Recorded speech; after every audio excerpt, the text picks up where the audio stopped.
Number 1. Of 150 guests invited to a wedding, 66 guests actually attended the wedding. What percent of the invited guests attended the wedding? So with this one, these are all proportions. So we know that we need to set up our line equal sign line.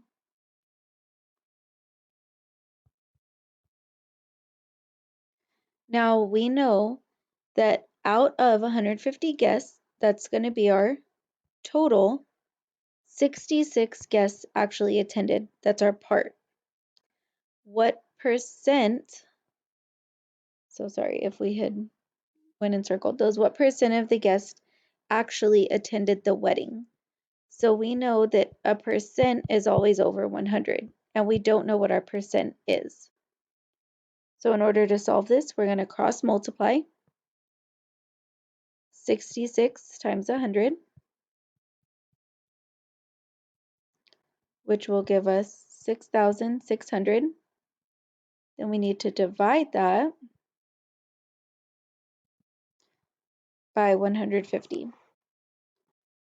So on the outside, that goes on the inside. So 150 can go into 666 4 times, which will give us 600.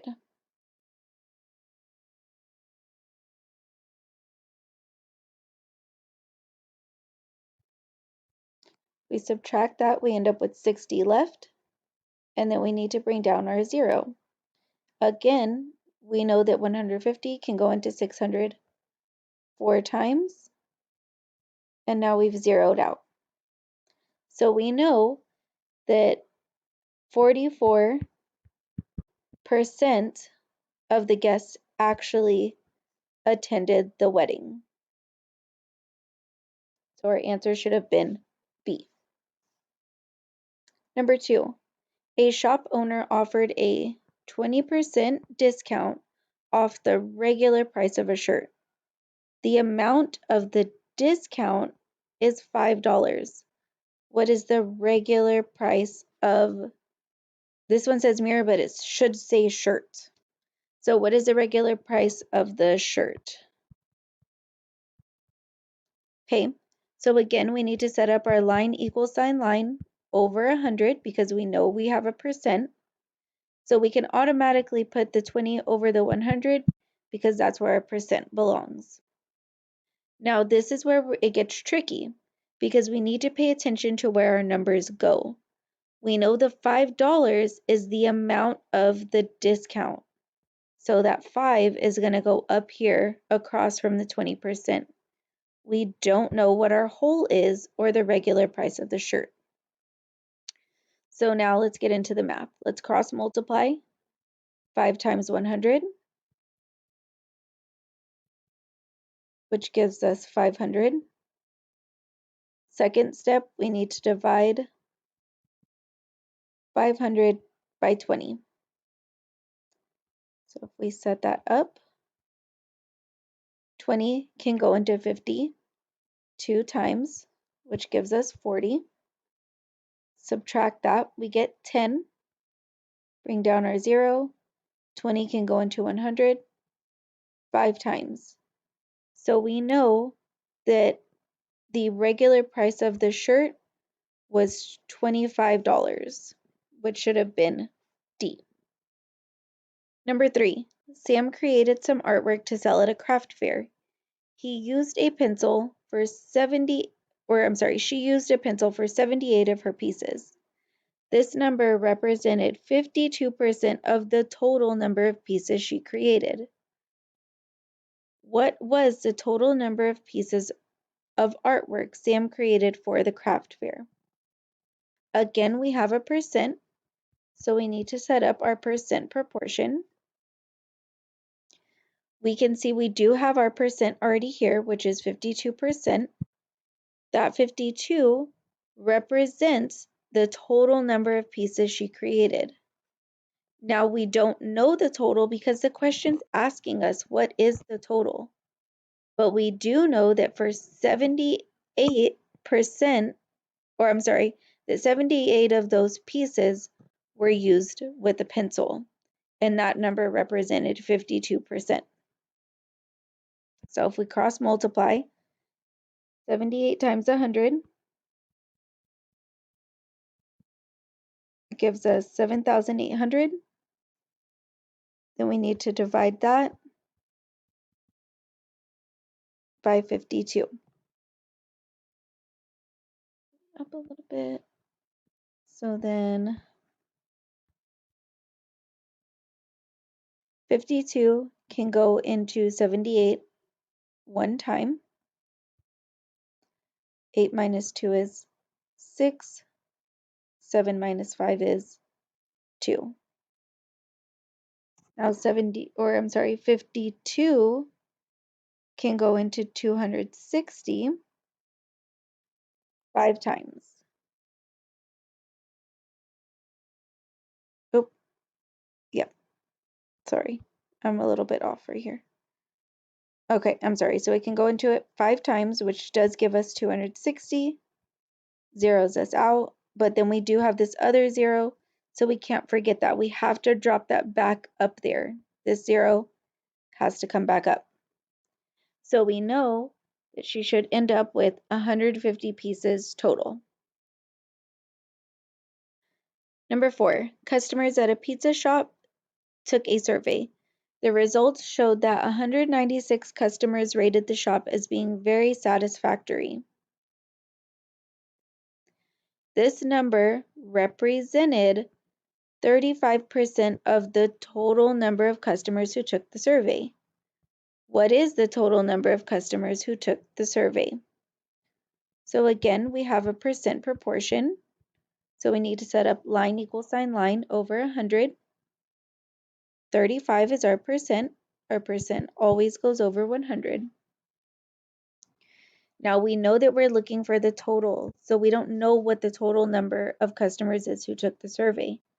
But we do know that 196 of those customers rated the shop as being very satisfactory. That number represents 35%. So first step, we'll cross multiply 196 times 100, which gives us 19,600. Our second step is to divide that number by 35. So let's set this up. 35 goes on the outside, and 19,600 goes on the inside. So 35 can't go into 1, can't go into 19, but it can go into 196.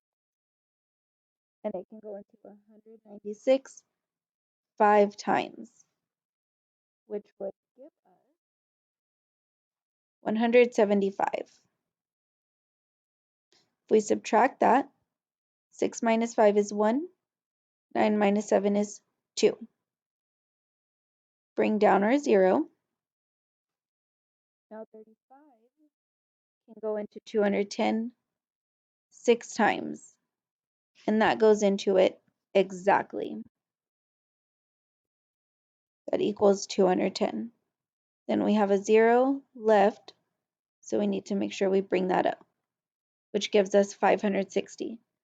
So we know that our total number of people who took the survey was 560, which would have given us D.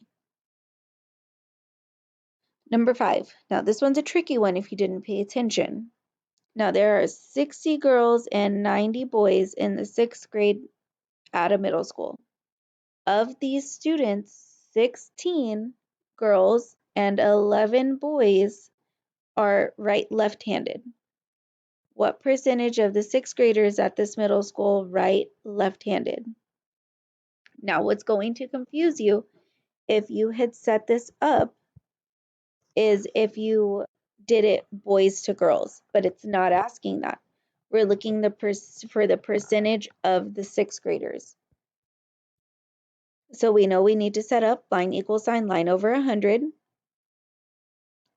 And we know that the total, we need to find out the total. So what represents 100?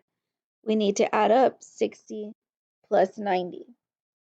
Now 60 plus 90 is going to give us 150.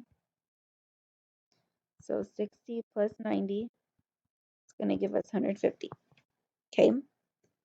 Of these students, 16 girls and 11 boys were left-handed. So that's going to represent the percentage that we're looking for. So 16 plus 11 gives us 27. So 27 boys and girls were left-handed out of 150 boys and girls total. So now we can solve. 27 times 100 gives us 2,700. Then we need to divide that number by 150.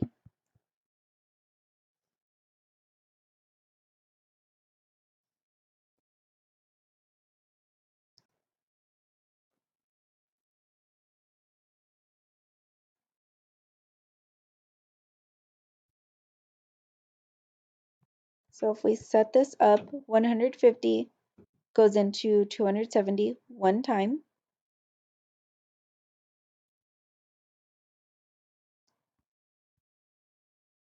7 minus 5 is 2.